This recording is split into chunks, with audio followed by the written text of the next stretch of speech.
کے لیے اپنا اسیر بنا لیتے ہیں۔ اگر آپ کالے جادو اور کالے جادوگروں کے بارے میں مزید کچھ حقائق سننا، دیکھنا اور جاننا چاہتے ہیں تو سچ کے سفر میں میرے ساتھ رہیے گا۔ خضر عباس کے آستانے پر دن بھر کالے علم سے فیض حاصل کرنے والے متوالوں کا رش لگا رہتا ہے۔ ان سب کے مسائل کیا ہیں اور یہ ان کا حل کالے جادو کے ذریعے کیوں کروانا چاہتے ہیں، انہی سے پوچھتے ہیں۔ یعنی کہ 11 مہینے سے پرابلم تھا، میرے میاں نے دبئی جانا تھا، گئے ہوئے تھے، پتہ نہیں کوئی عمل ہوا وہ واپس آ گئے 6 ماہ میں۔ تو پھر بہت ہم گئے ہیں، عورتوں کے پاس بھی گئے ہیں، یعنی کہ پیر فقیر، لیکن کام نہیں ہوا۔ میرا شادی کا بھی پرابلم تھا، انہی سے حل ہوا تھا۔ پھر اب میرے میاں دبئی گئے، وہ بھی انہی سے حل ہوا ہے۔ اکثر عامل پروفیسروں اور بنگالی بابوں کے آستانوں پر خواتین کے لیے پردے کا معقول انتظام بھی ہوتا ہے، لیکن پس پردہ کیا ہوتا ہے یہ افسانہ نہیں، حقیقت ہے۔ کبھی کہتے ہیں کہ بھئی آپ اندر اکیلے آئے، ہم اکیلے آپ کا عمل کریں گے، کسی عورت کو اندر بٹھا کے اکیلے، یہ عامل تو نہ ہوا نا۔ پھر ایسا ہوتا ہے؟ ہاں، میری والدہ کے ساتھ ہوا تھا۔ ہمارے گھر چوری ہوئی تھی تو میری امی گئی تھی، تو میری والدہ کو انہوں نے کہا تھا کہ اندر آ جائے۔ میری امی نے کہا نہیں، دفع کرو، میں نے چوری کو کیا کرنا ہے، خدا نہ کرے کوئی ہے۔ پھر اس کا ریکارڈ بھی سنا تھا، نانا ابو نے بتایا تھا اس کا ریکارڈ ٹھیک نہیں ہے۔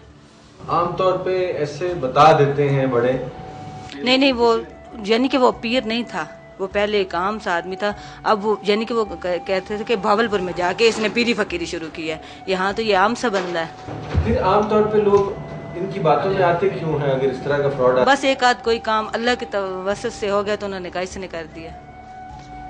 دیکھو، مجبور آدمی ہر کام کرتا ہے، مجبوری انسان کو بہت کچھ کرواتی ہے۔ یہ لوگ مجبور ہوتے ہیں، ان لوگوں کے پاس جاتے ہیں، یہ لوگ جناب بس پیسے بھی لیتے ہیں، ان کی عزتیں بھی خراب کرتے ہیں۔ معاشرے کا ایک بڑا طبقہ کم تعلیم یافتہ اور دیہاتی خواتین کو عاملوں اور نجومیوں کا مستقل گاہک سمجھتا ہے، لیکن عامل حضرات اس بات سے اتفاق نہیں کرتے۔ میں دیہات والوں کا تو کام کرتا نہیں، پہلی بات ہے، کیونکہ وہ محنت نہیں دیتے۔ جس طریقے کی آپ دیکھا کہ الو کس طرح ذبح کیا ہے، اس طریقے سے ہم محنت جب کرتے ہیں تو وہ محنت کا کوئی ایک روپیہ بھی نہیں دیتے۔ جب خون پسینے کی کمی نہ ملے، ہمیں فائدہ تو نہیں ہے ہم بھوک مرنے کا۔ اب یہ چیز جو ہوتی ہے نا، دیہات والے جو لوگ ہوتے ہیں تو وہ تو مرغی انڈے پہ کھڑے ہوتے ہیں، ہم جی مرغی دینی ہے تو انڈا دینا ہے تو یہ لے لو، ہمارا کام کر دو۔ ایسے کام نہیں ہوتے۔ کام کو ہمارا زیادہ شہر میں جو طبقہ ہے نا، ہائی لیول کے لوگ، سٹینڈرڈ کے لوگ، وہ لوگ آتے ہیں، ان سے ہم یہ صدقات وغیرہ، پیسے وغیرہ جو لیتے ہیں، صدقات نکالتے ہیں، ان میں سے جو باقی بچتا ہے وہ ہمارے لیے وہ ہمارا رزق ہوتا ہے، ہم کھاتے ہیں اسے۔ پڑھا لکھا آدمی ہمیشہ پیسے دیتا ہے، جاہل کبھی پیسے نہیں دیتا، وہ مانتا ہی نہیں، چلو کوئی نہیں، کوئی جادو وادو نہیں۔ سب یہ جتنا پڑھا لکھا طبقہ ہے، کیونکہ علم تو ہے، اس میں تو کوئی شک والی بات ہی نہیں ہے۔ کیوں پڑھا لکھا ہوتا ہے، اسے پتا ہوتا ہے کہ اس کے اندر یہ علم ہے، یہ ہے، یہ ہے، وہ ہمیشہ پڑھا لکھا آدمی زیادہ پیسے دے گا، جاہل، گوار اور ان پڑھ کبھی پیسے نہیں۔ بھائی پڑھے لکھے تو زیادہ فدو بنتے ہیں، پڑھے لکھے تو پیسے دیتے ہیں، جاہل کو پتہ نہیں ہے، وہ کیا دے گا؟ خاک۔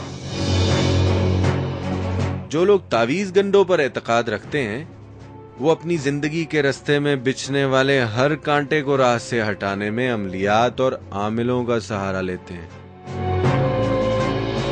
جو میرے مشاہدے میں ہو، جب میں عاملوں کے پاس گیا تو میں نے وہاں 100 قسم کے لوگ دیکھے جو عام طور پر گھریلو مسئلے ہوتے ہیں۔ کوئی ساس آئی بیٹھی ہے کہ بہو اچھی نہیں لگتی، آتے ساتھ اس نے گھر پہ قبضہ کر لیا ہے، گھر کی چابیاں ساری بہو کے پاس ہیں، کوئی اس طرح تعویذ کرو گے اس کو طلاق ہو جائے، میں اپنے بیٹے کی شادی اپنی مرضی سے کروا دوں۔ بہو آئی بیٹھی ہے کہ ساس بیمار ہوئی ہوئی ہے، میاں کا پیسہ سارا ادھر لگ رہا ہے، کچھ ایسا کریں کہ ساس مر جائے۔ کوئی دیور آیا بیٹھا کہ یار مجھے بھابھی اچھی لگتی ہے، بھابھی کو طلاق دلوا دو، میں شادی کر لوں۔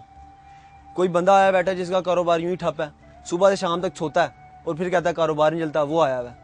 یہ آج کل نمبروں کا یہ کام چلا ہوا ہے، جو یہ زی کے نمبر کھیلتے ہیں لوگ، ان کا کام چلا ہوا ہے، اس کے نمبر لینے کے لیے پیر دبا کر بیٹھے ہیں۔ اس کے اتنا امیر بندہ جس کے پاس سے زیادہ پیسہ ہے، وہ اس کے قدموں میں بیٹھا، اس کے پاؤں دبا رہا ہے کہ جی پیر جی کوئی نمبر دے دو۔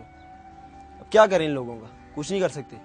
کسی کی بھینس بھی مار ہوتی ہے، وہ آیا تھا کہ میری بھینس دودھ نہیں دیتی، مجھے کوئی تعویذ لکھ کر دے دیں۔ اب اس میں کیا ہے؟ جہالت ہے اور کچھ بھی نہیں ہے۔ ہمارا مسلمان ہونے کے ناطے نعوذ باللہ خدا پہ اتنا یقین نہیں جتنا کہ عاملوں پر ہے۔